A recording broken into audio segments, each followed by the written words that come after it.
Hi guys, welcome to today's session, and today we are going to discuss about supply chain resilience, that is SER.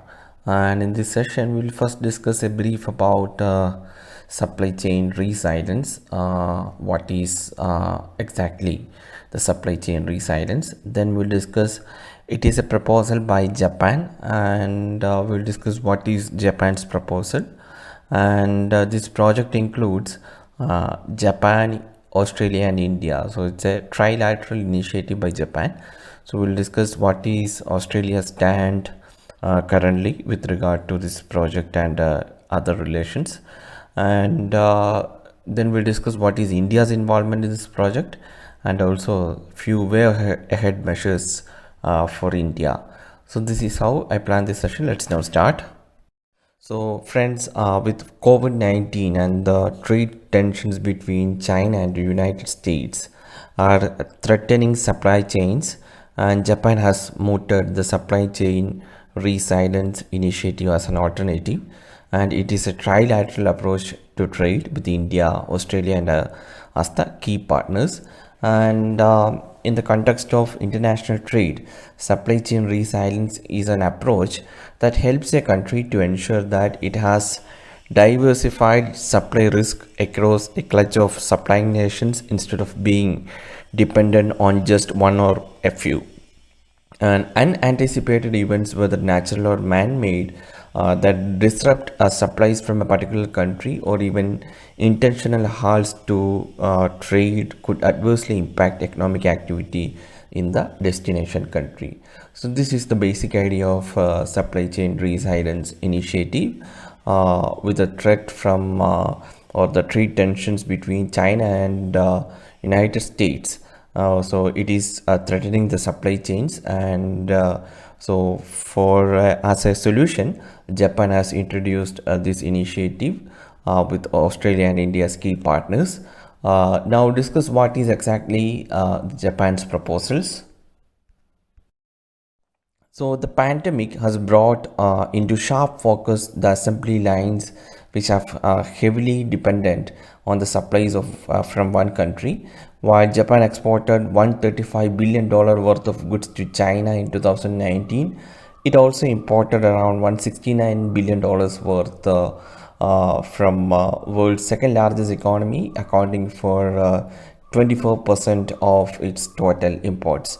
So any halt to supplies could potentially impair economic activity in Japan.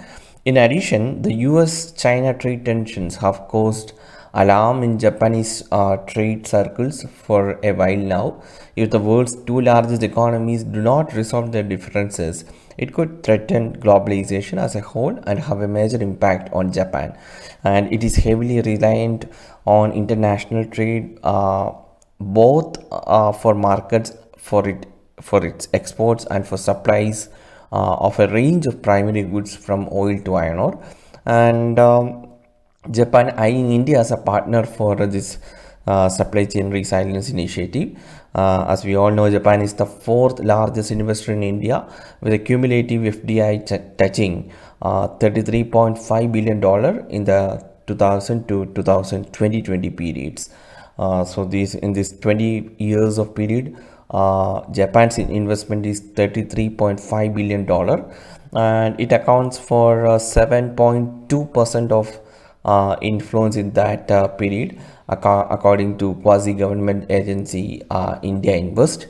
And imports from Japan into India more than doubled over 12 years to $12.8 billion in financial year 2019.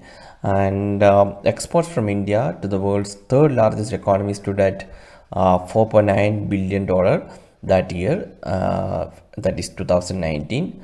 And it is also the data from Invest India, and it is a clear reflection that the two countries are unlikely to allow individual cases to cloud an otherwise long-standing and deepening trade relationship.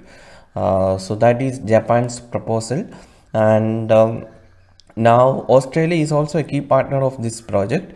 Now I'll discuss what is where does Australia stand.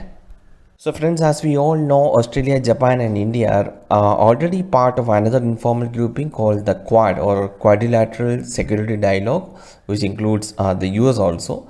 And media reports indicate that China has been Australia's largest trading partner, than that it accounts for 32.6% of Australia's exports, with iron ore, coal, gas dominating the products shipped to Asia's largest economy.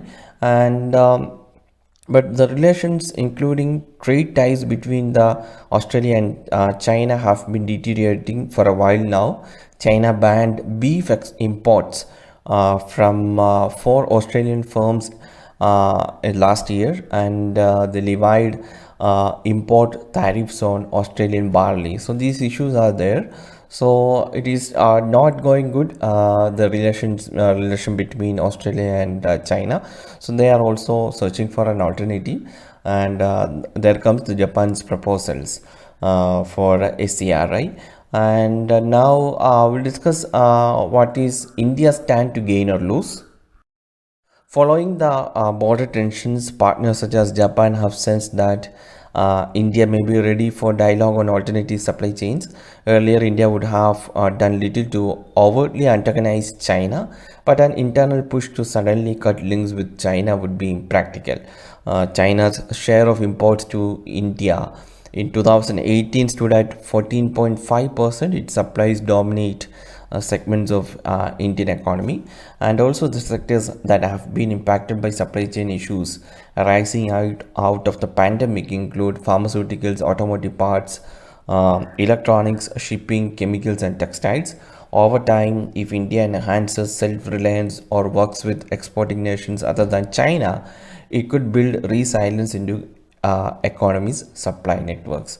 So that is India's stand. We'll now discuss what are the suggestions for India to move way forward.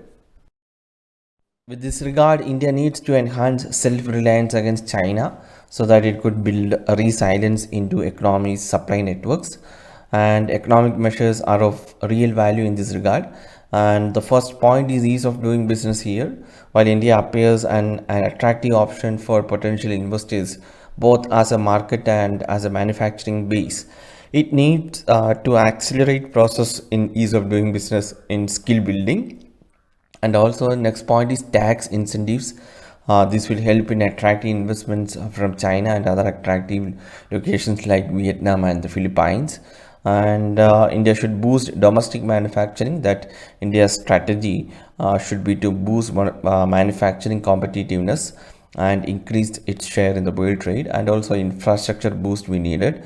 There is a need to create an infrastructure that raises the competitiveness of India's exports, and also there should be removing structural bottlenecks, that is long pending legislation that aims to address structural bottlenecks are there, that in 4Ls: land, labor, law, and liquidity, that continue to plague and hinder domestic competitiveness. And then leveraging service sector, that is in spite of banning Chinese import, India should tackle trade by trade, and India can lobby for a more liberalized service sector in China. So that are the way forward measures, and that's all about this particular topic, guys. It's a very important topic, especially with regard to your mains preparation.